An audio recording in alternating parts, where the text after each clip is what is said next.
Hi, welcome to the IC Sports Weekly Roundup. I'm Ryan Buchan, sports reporter of the Iroquois County Times-Republic.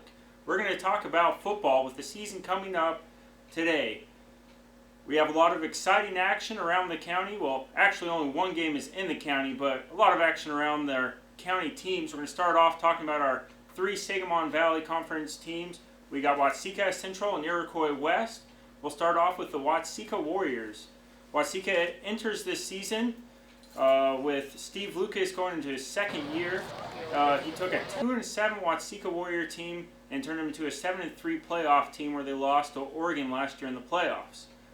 An interesting note about head coach Steve Lucas, in his last two coaching jobs, in his second season, he led the team to the state championship where they won. He did it with Plano and Iroquois West. He actually won 2 state championships with Plano. So it'll be interesting to see what he does with Watseka in his second season. Their first game is Robinson. It's pretty far down south on Highway 1.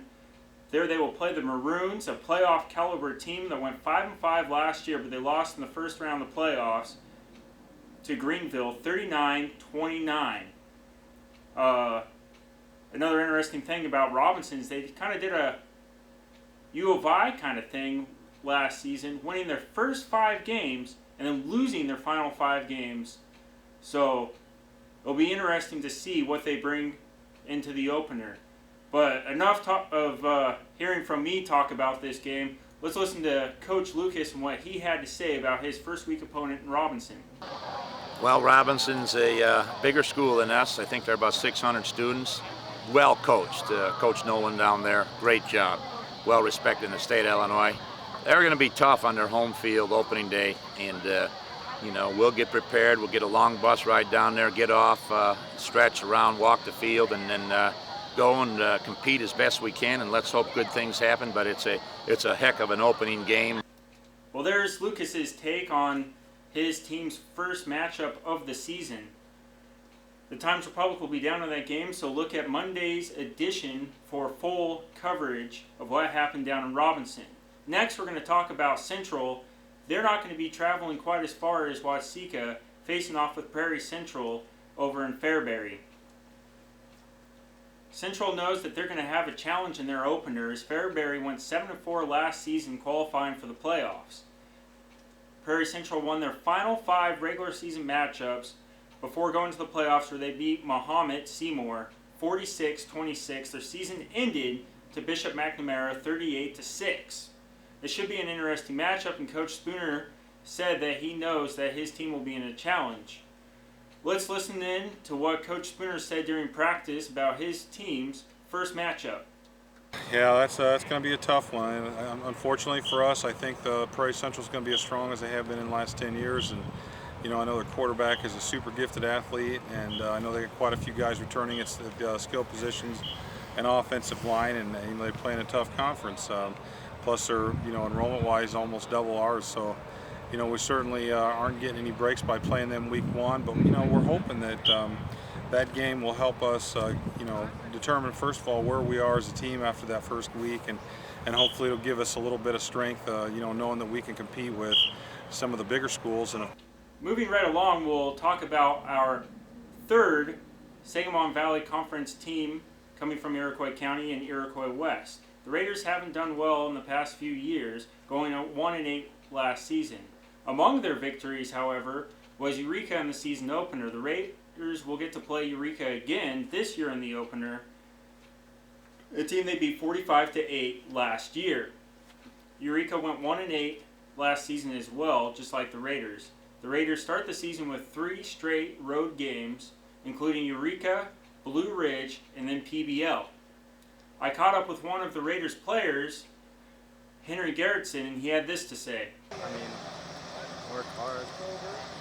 Pretty much just get the job done that needs to be done, I can't really do as an individual, but I want to exceed as an individual to get all area and stuff, But it'd be nice to get a couple of team wins.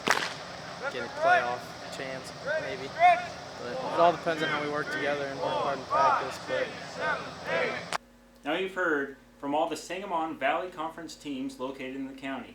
Now we'll move on to a Vermilion Valley Conference team in Milford. Last season, the Bearcats went 4-5 under Coach Albaugh in his return. Albaugh coached 2 years in Milford, then went off to coach another team and then came back last season. In his second season, in his first stint around, Albaugh led the Bearcats to the playoffs. With a young cast, Albaugh looks to do the same this year.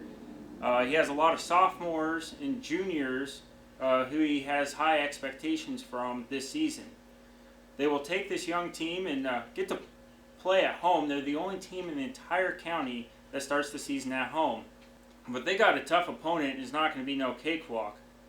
Tri-County, who's going to play Milford in the opener, went 9-2 last year. They finished the regular season at 8-1, where they lost 15-13 to Arcola in the first round of the regular season. Last year, Milford had a lot easier challenge in the home opener, playing Heritage, who went 0-9. So this is going to be a much tougher contest for the Bearcats, and we'll see how they do. But before we end the show, let's hear what Nate Albaugh has to say about his first week opponent. Tri-County is a fantastic opponent for us. It's probably the best week one opponent we've played in all my years here at Milford. They were coming off of 2 straight playoff berths, I believe. They've got their number 1 back-to-back in that Clap kid. So we're expecting a very good football game. We know we have to be ready to play if we want a chance to win. Now you've heard about all 4 teams in Iroquois County. This is the end of this week's IC Sports Weekly Football Roundup.